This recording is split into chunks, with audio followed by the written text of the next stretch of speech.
Good afternoon. My name is Sarah Shinners. I am a staff nurse in Limerick, and my apologies for not being able to attend today in person. In August 2017, I dropped my daughter to school to commence her first day of junior infants and made my way to the University of Limerick to commence my degree programme of mental health nursing.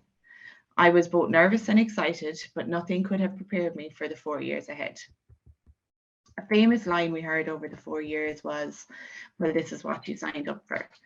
And my response to that is, what I signed up for was the wonderful career that is psychiatric nursing, the philosophies and knowledge, the amazing service users and colleagues I have met along the way, and the breadth and depth of experience I have gained throughout.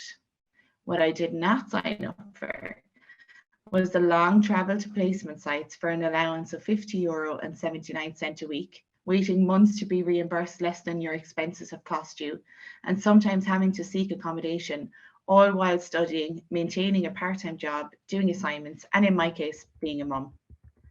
To name a few of the challenges I experienced over the 4 years, I had to travel to Kilrush, an hour and 35 minutes each way from my home.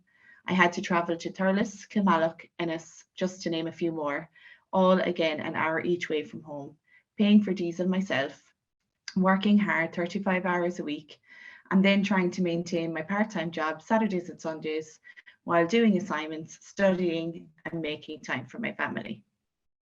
We would submit receipts and we could wait up to 8 weeks to be refunded, leaving us out of pocket and stressed financially. We worked hard on placement, as hard as the staff, to leave each week feeling burnt out and deflated, sometimes feeling undervalued. Some students would seek accommodation, also for an allowance of €50 and 79 cents a week, and they would tell me that they didn't have adequate money to buy food. In 2020, COVID came and changed everything, adding a new layer of stress and worry to us all. We signed up as HCAs and we worked hard, and again, we felt undervalued and deflated. We began our internships and our attitude was, at least we are getting paid something. Although it still didn't feel like quite enough when you were wearing PPE 12 hours a day in the middle of a pandemic and nervous about going home to your family in the evening. A COVID pandemic payment was granted, but interns were excluded from this, which felt like another kick in the teeth. Finally, we made it, qualifying in September 2021, but we did not receive our contracts or pay until the week before Christmas 2021, working almost 3 months as staff nurses on intern nurse pay and hoping we would be backdated before Christmas to ease financial burden and again, more stress and worry. It felt like a never-ending waiting game at times. So last year when I was asked by Midwest Regional Representative Mark Johnston to put together, I and my colleagues had always said, if we don't speak up, nothing will ever change. And there was no point in complaining in the background.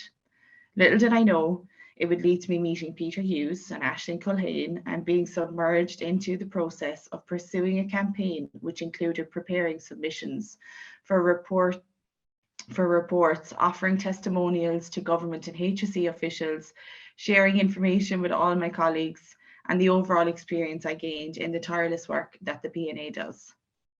Throughout my life, I have always been told by my parents, if you are not actively standing up for what's right, then you are a part of the problem, and there is no point in complaining. And so today I am grateful to be able to speak at the annual delegate conference, and thankful that you are all here and willing to listen to the voices of the student nurses and our struggles that we have experienced.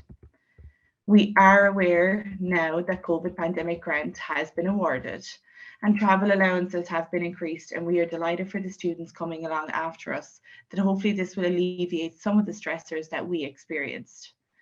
We are also grateful to the PNA for working hard and continuing to work hard to ensure students do not have the same experiences going forward. Lastly, I would like to say, despite all the challenges, I love my job, I love what we do, and I love what we stand for. For me and my fellow students, it was never about the money. And if that's your takeaway from what I have just said here today, then you've missed the point. For us, it was about fairness and support, The 4 years don't have to be so difficult. There is solutions to the problems that I have outlined here today. And thankfully, some of those solutions are already being implemented and hopefully continue to be implemented going forward. There are ways that we can support students coming down the line after us. And if we don't stand up for what's right, then we are a part of the problem. Thanks so much for listening, and I hope you have a wonderful evening.